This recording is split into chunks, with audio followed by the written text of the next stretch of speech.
Good afternoon, students. Welcome to the 2020 AP Testing Guide for G. Holmes Braddock Senior High School, Miami, Florida. For May 2020, my name is Richard Quintana. I am the AP World History teacher here at G. Holmes Braddock Senior High School, and I want to introduce my co-presenter. I am Marlene Pedraza. I am the AP European History teacher and the AP Human Geography teacher for G. Holmes Braddock Senior High.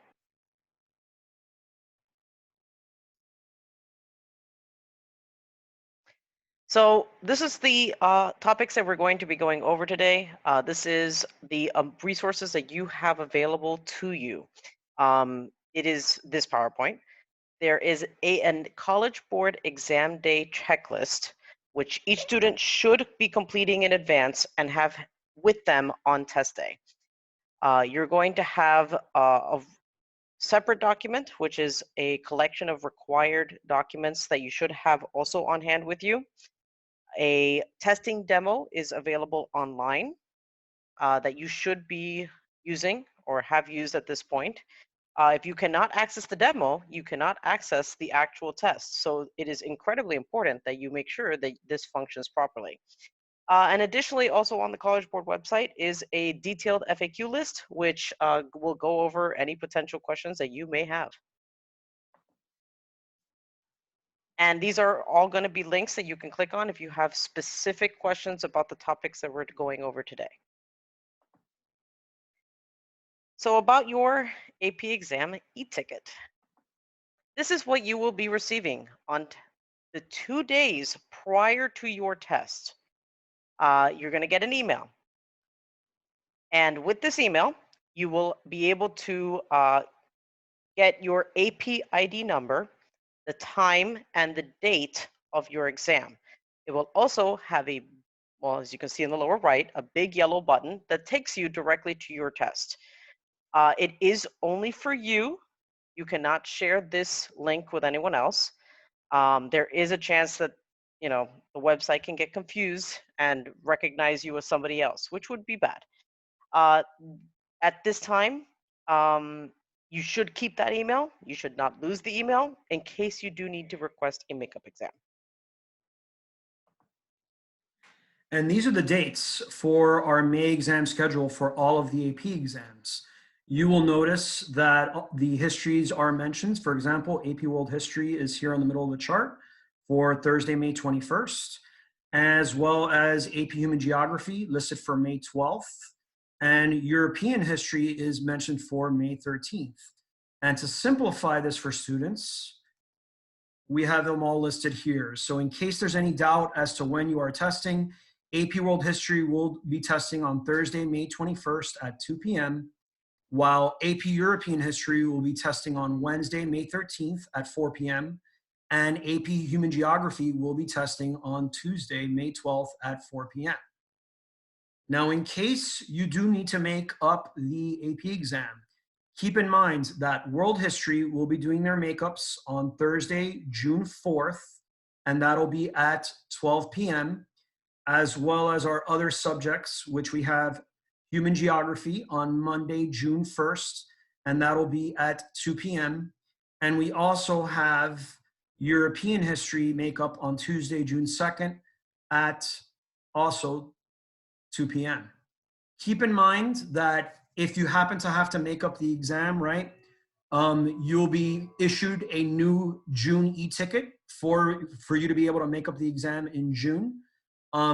At the same time, you'll be receiving that ticket the same way you would have if you were originally taking it in May. That means that if you are taking the makeup exam, you will receive an e-ticket 2 days before the exam as well. So keep that in mind.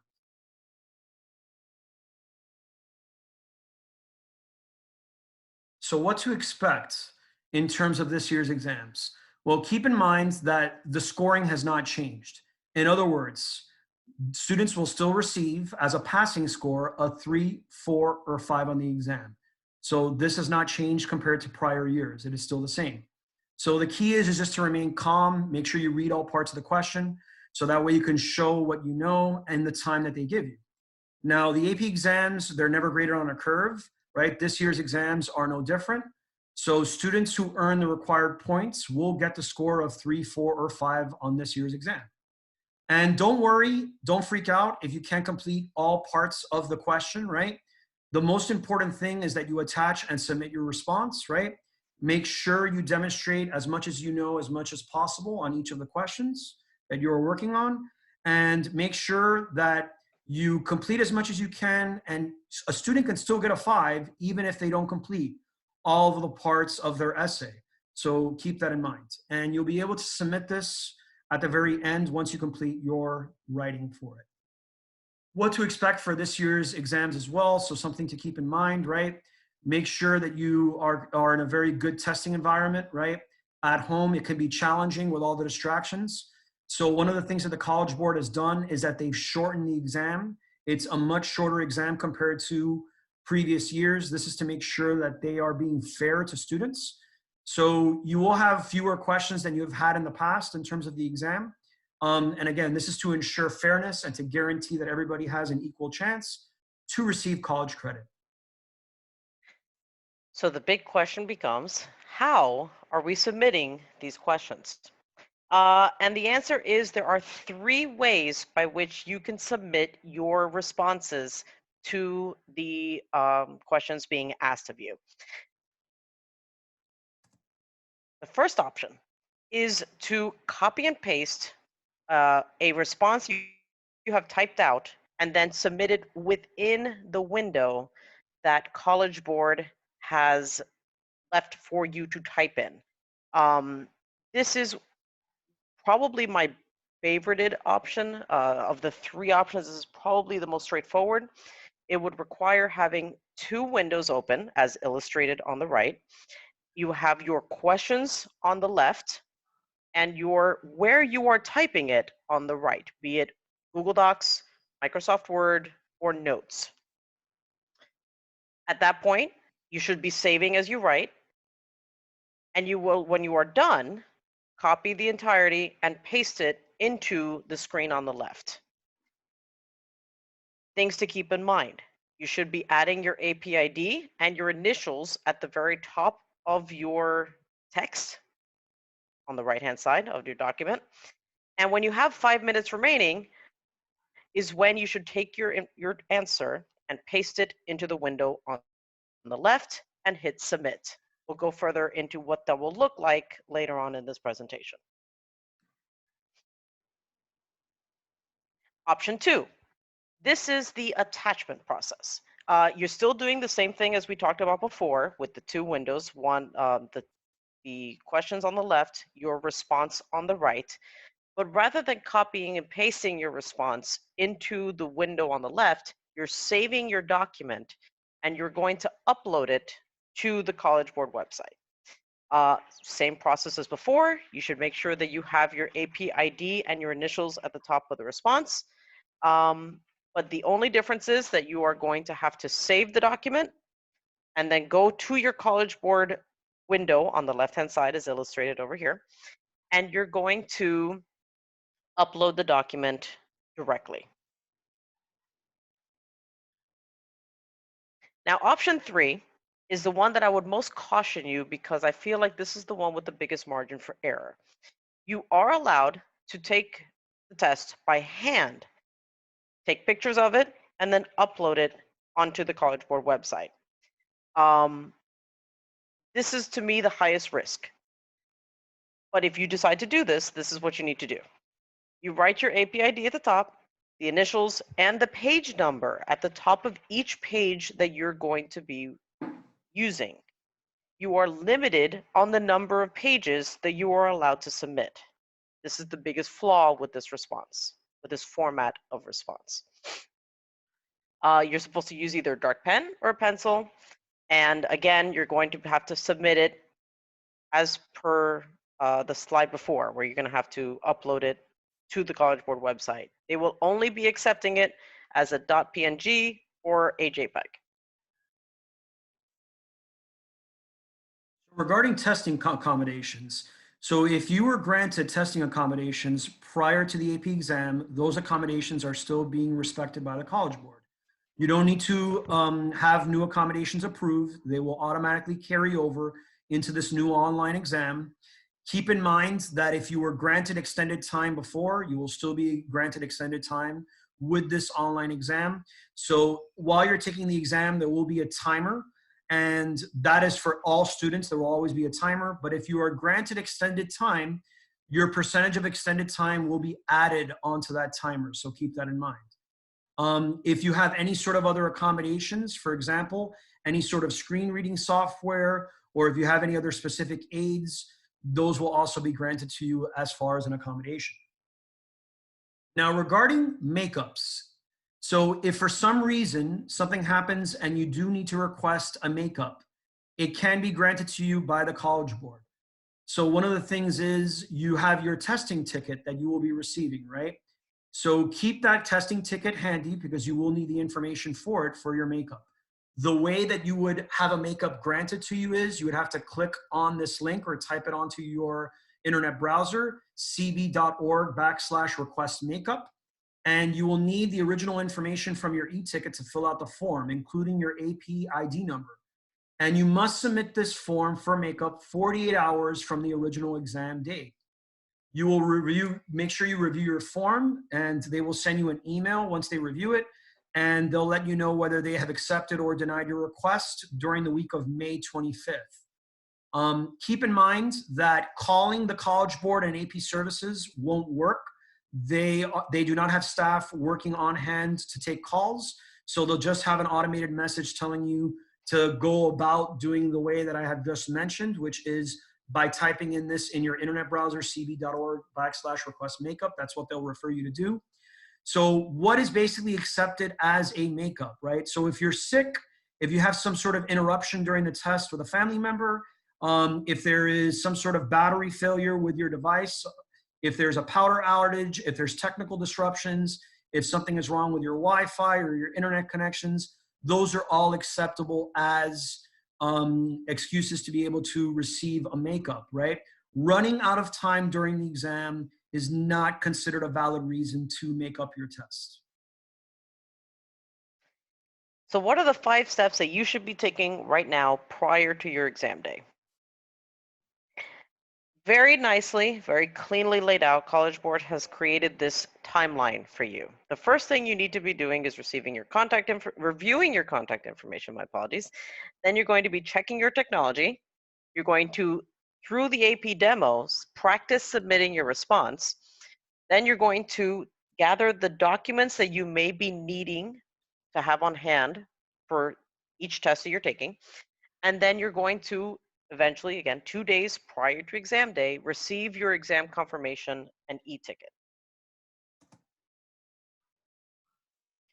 So how do I go about reviewing your contact information? If you have not yet received any email updates from College Board or the AP program, you're going to sign into My AP, which is myap.collegeboard.org.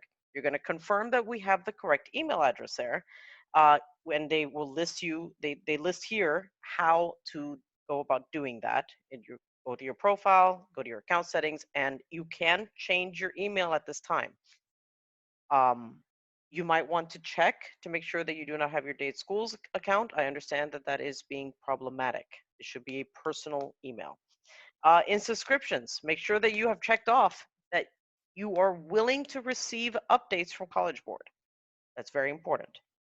And then you can create what's known as a whitelist. And what this means is that you are allowing all emails from this email to go into your inbox.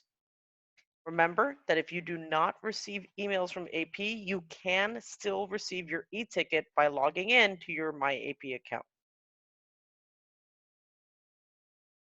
Make sure that the technology that you plan on using for test day works. If you have been using the lockdown browser prior to this moment via the progress checks that you may have been assigned in class, you will not need the lockdown browser for the test. If you have the Grammarly plugin on your computer, you will also need to remove it for the test. I would also caution you about ad blockers. If you have an ad blocker in your computer, please take that in mind. You may need to disable that. Now, please also keep in mind that you will be having prompts. So if you are handwriting your response, you are going to have the technology open and space for you to write alongside it. And scrolling can be very cumbersome during a timed test. So a desktop or a computer or laptop of some sort is recommended over a phone. So this is where you decide how is it that I'm going to be uploading my responses. If you're going to be typing out the exam, I would recommend preparing your documents prior to upload. And the recommended College Board format of doing this is by pre-creating your document, literally going into Word and saving a blank page with the recommended titles. So if you are teaching, or rather, if you are taking AP Human Geography, you have 2 questions on the exam. And I'm focusing on the bottom half of this slide right now. You will create and save 2 documents prior to test day, and you label them as such. So that way you know quickly that you have it pre-headed with your AP ID and with your initials, and you don't have to worry about that then on test day because it has already been created. You did that prior to test day, to exam day.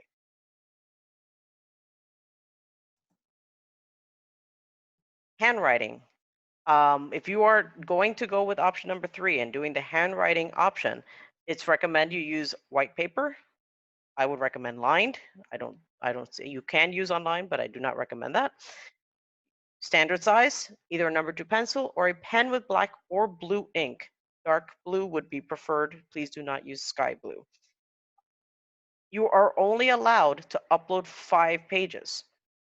So as a result, if you're taking AP World or AP European History, you will need 5 sheets of paper.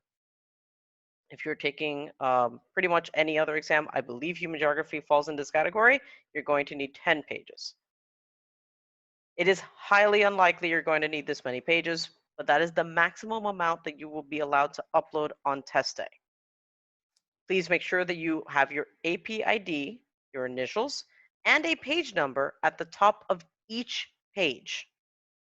So again, for AP World History and AP European History, you will only have 1 question, so they should be labeled and numbered 1 through 5. For AP Human Geography, you will have 2 questions, so you will need to clarify question 1, 1 through 5, and then question 2, 1 through 5.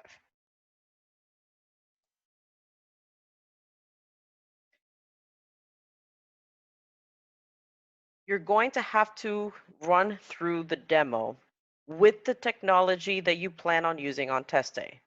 So if you're insistent on using your phone, then make sure that you go to that website, cb.org/apdemo, and you're going to run through the demo on that phone.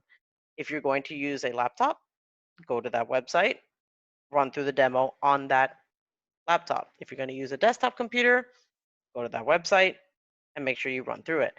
If you cannot get the demo to function, that is going to be a problem on the test day because they're going to be using this exact same type of test platform. So you're going to want to troubleshoot now, not on test day.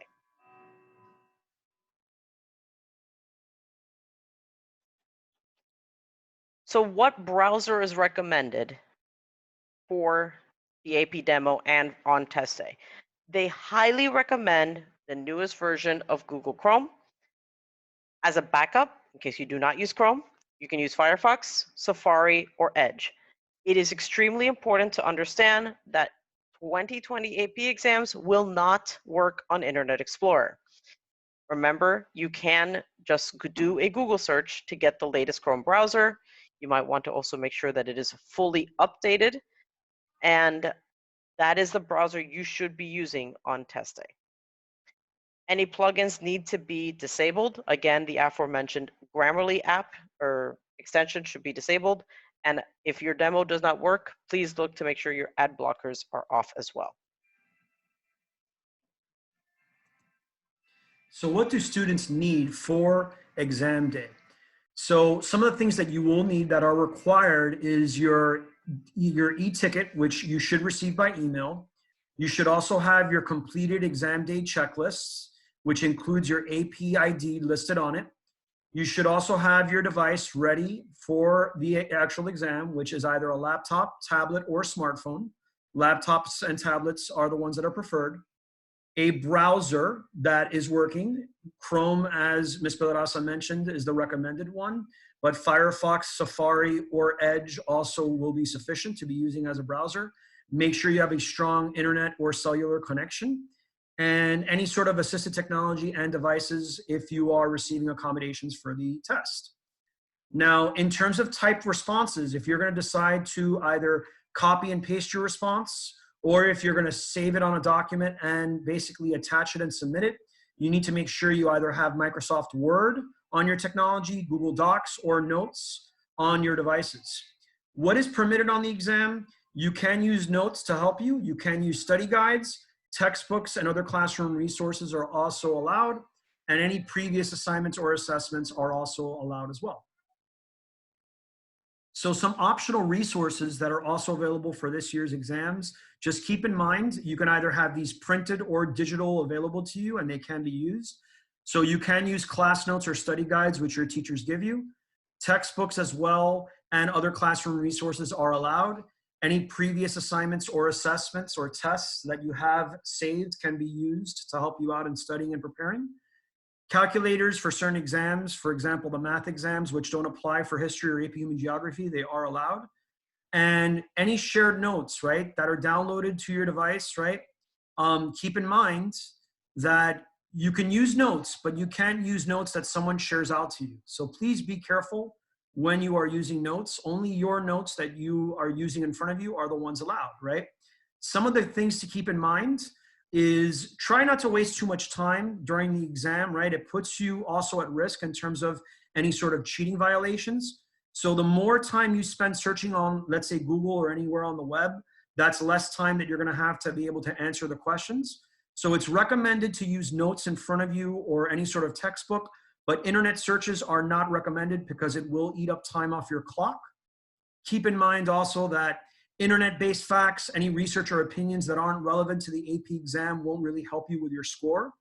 And last but not least, if you copy from any website, social media, or any other forums, that is considered plagiarism, which is cheating, and the College Board will detect it and have your scores canceled. So what are some of the things to keep in mind in terms of the exam and the e-tickets? So on May 4th, you will receive an email confirmation that will give you a confirmation that you are taking the exam along with your AP ID and all of the exams that you are registered for. In the meantime, you should also check to see which exams you're registered for on your My AP account. Make sure you log in, put your username and password, and check your AP account to make sure that you are registered for your exam. Now, if for some reason you are not listed as registered for an AP exam, you won't be able to register at this point. It is too late to be able to take an AP exam if you are not registered. So there's nothing that the College Board can do for you at this point. You'd have to be able to either CLEP an exam to receive college credit, or you could take the AP exam at a later date, for example, on May of 2021. Another thing to keep in mind is before your actual AP exam date, 2 days before the exam, you will receive your e-ticket, right? And it'll be sent to your email address, and it will have your AP ID number. One of the most important things to keep in mind is that some students, in fact, are not receiving emails either because their email is not listed correctly on their College Board account, or maybe the College Board is simply not sending you an email. Don't be scared if you're not receiving the emails. You'll still be able to take your AP exam by simply logging on to your AP account. And when you log onto your AP account, 2 days before the exam, you should see your e-ticket listed on your AP Central account.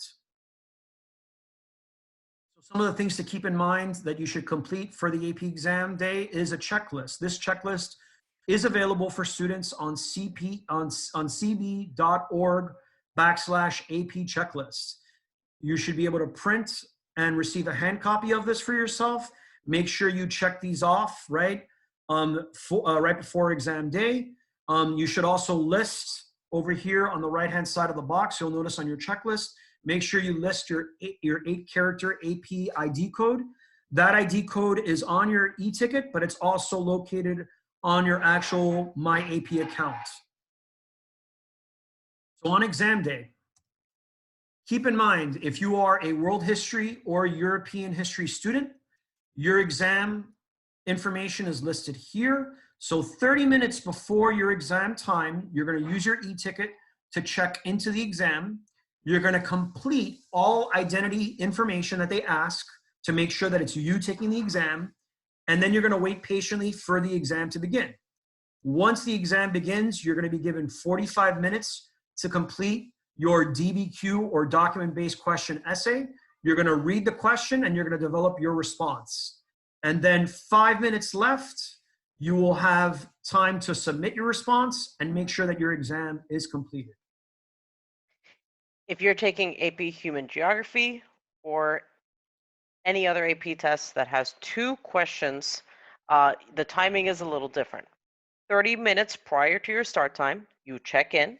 You use the e-ticket that is either in your email or in your MyAP account to check into the exam. You complete all information having to do with yourself.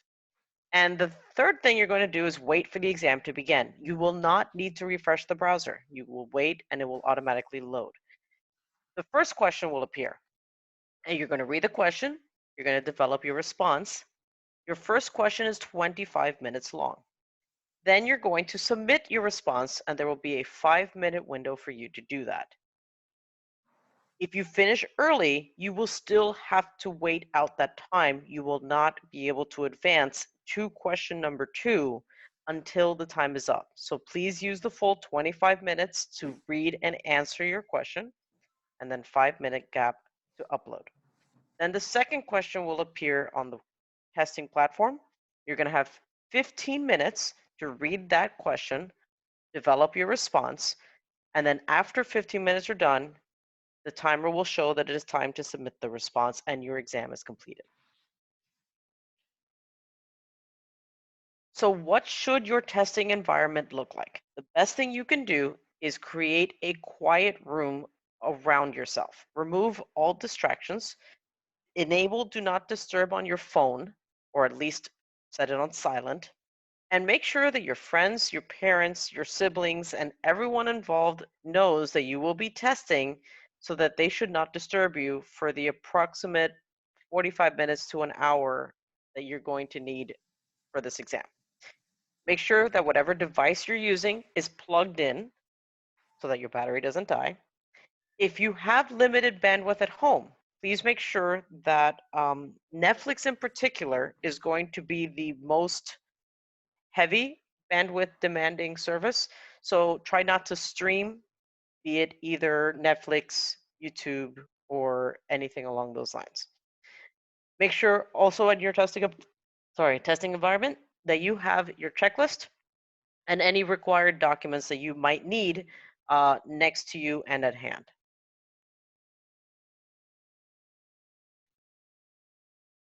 As mentioned before,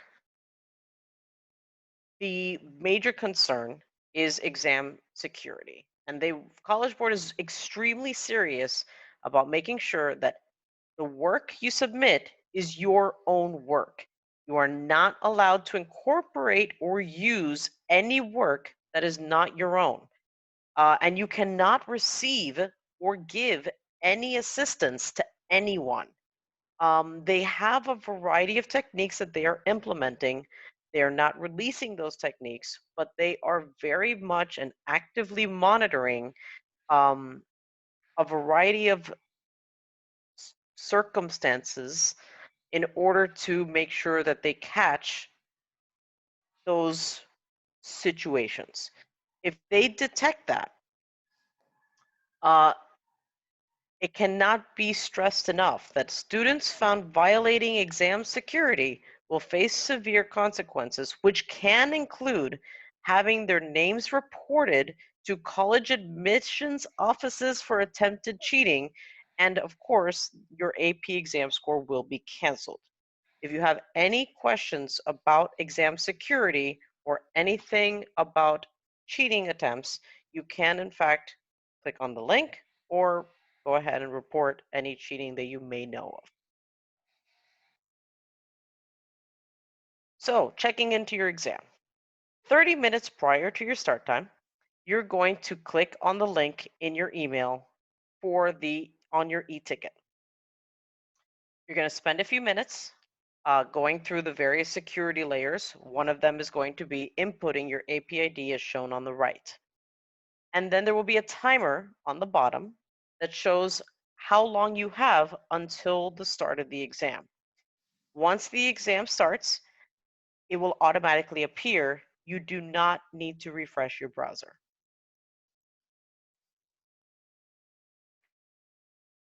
So how do you go about answering the questions? You are allowed to use spell check and you are allowed to use a grammar check. However, keep in mind that they have not ever checked for this in the past, nor will they this year. If you have installed the Grammarly plugin, please disable it, otherwise the exam will not function. You're allowed to print the test questions and you're allowed to annotate them, but you cannot use any annotation software to annotate them digitally. If you have a test that has 2-question exams, like AP Human Geography, the question is divided into parts, A, B, C. It is labeled in alphabetical order, however many letters they decide to make the questions. You use those letters to organize your response as shown on the right, and that way you can also make sure that you don't accidentally skip one of the letters.